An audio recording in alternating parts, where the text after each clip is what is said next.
Hey guys, welcome back to a new video. This video will be about dragging and dropping views in your Android app, and we will have two layouts and be able to drag a view from the first layout into the second layout where it will stick to. We will start by creating our layout. I will replace this constraint layout with a linear layout, change its orientation to vertical, and inside of this linear layout, I will add two more linear layouts. These will be the linear layouts where we will be able to drop our view. So first create a linear layout here, match parent, and match parent is fine. I will give it an ID of LL top for the top linear layout. Set the orientation to horizontal. It doesn't actually matter what we choose here. Set the background color to Android color green dark, for example, to just give it a color so we are able to differentiate between our two layouts. I will set the gravity to center to make sure that the views inside this layout are actually centered. And I will set the layout weight to 1 because we want our two layouts to have the exact same height to fill 50% of our screen. Then we can open that tag and copy that layout, paste it below, rename it to LL bottom. Here we can make that tag shorter. And inside of our first layout, we want to add the view that we will be able to drag.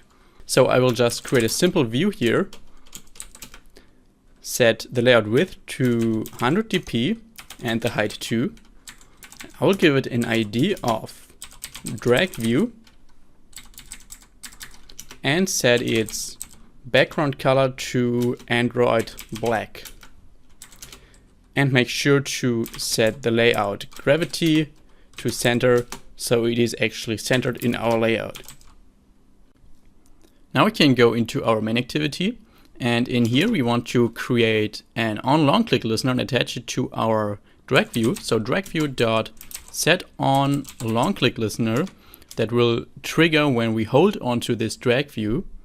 And in here we are going to create a clip data to show you how we can actually attach data to a dragged object. And maybe you're asking yourself why we need that. Why should we attach data to a dragged object? That can be useful in many different scenarios. Imagine you want to drag a file in your file explorer and you drop it into a folder. Then you somehow need to know where it came from to actually move it away from one folder into another. And that can be done by just attaching the path to it where it came from.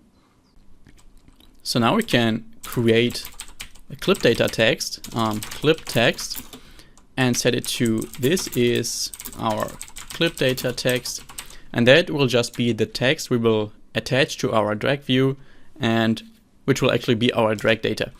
Afterwards we have to convert that clip text to a clip item.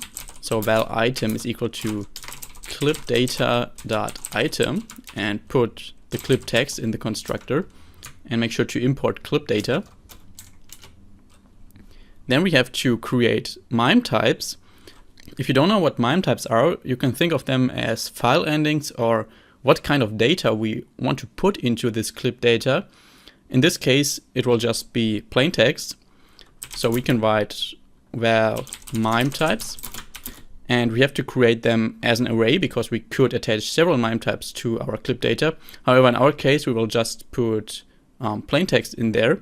So MIME types is equal to array of clip description dot MIME type text plain. And finally, after that, we can create our clip data that we will actually append to our drag view. So val data is equal to clip data, pass our clip text, pass our MIME types, and pass our item. Then we can create what is called a drag shadow builder. That is just used to give our view a shadow so we actually get visual feedback that we are currently dragging it.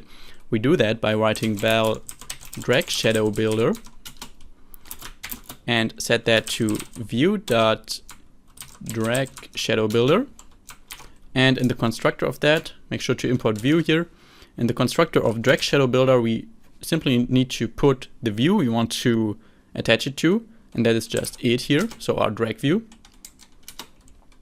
And after that, we can start our drag and drop by writing it.start drag and drop. Here we can attach our clip data we just created above. We can attach our drag shadow builder, so our drag shadow builder as a local state, so the object we will actually drag, that is just it. And we don't want to attach any flags, so just pass 0 here. And if you get that error that I'm getting here, that start drag and drop function requires API level 24, and I have currently minimum API level 16.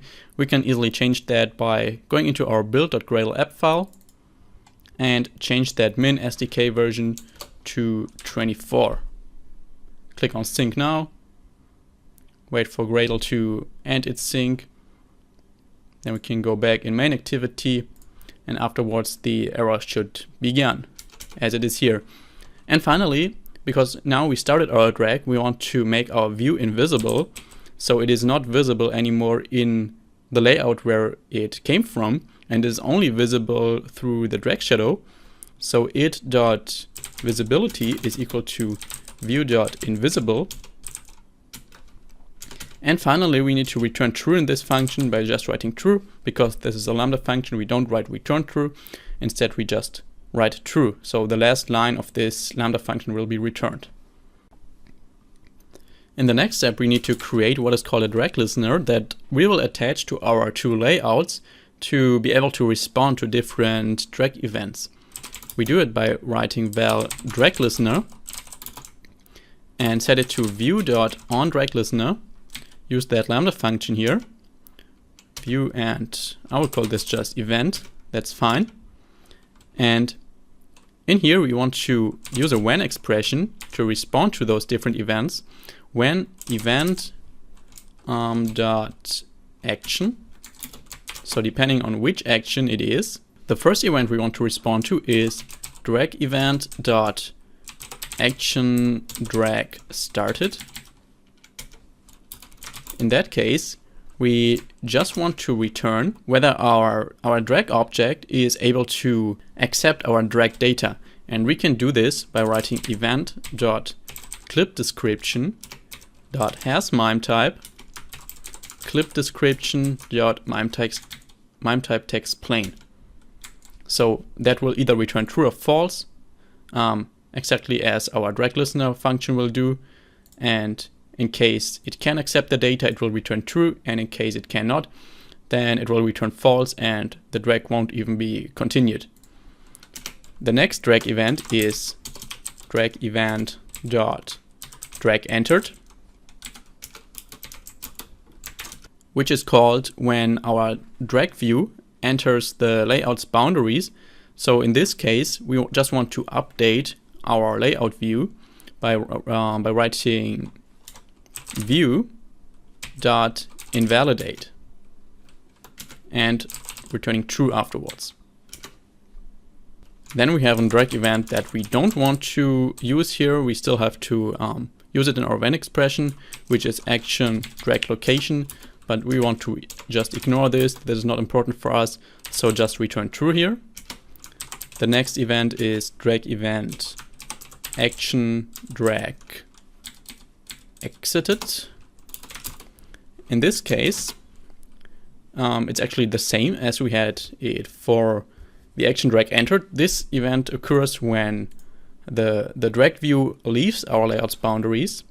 So every time this view here is our current layout, so either when the view enters this layout or when it leaves this layout, we still want to update it by writing view.invalidate and returning true afterwards. And now the interesting part starts, which is actually when we drop our drag view, drag event.action drop. In this case, we first want to get our clip data that we attach to our drag view. So we write val item and set it to event.clipData.getItem at 0. So just the first item, because we only have one in there. After that, we can get the text, so the drag data from our item.text, and simply display a toast to show that we actually got the data successfully. Pass this as context and just use the drag data here and write toast.length short, call.show on it. And we also want to remove the view from the layout it was in before and add it into the new layout. And we can get the dragged object, so our drag view, by writing val v is equal to event.localState and convert it to a view. So that v will just be our drag view here, but it could be anything. So it's better to write it as event.localState. And then we want to get the owner layout, so the layout where our view was in before, which is v.parent, where owner is equal to v.parent, and convert that to a view group because it's a layout. Then we want to remove that view from our owner layout, so owner.remove view v.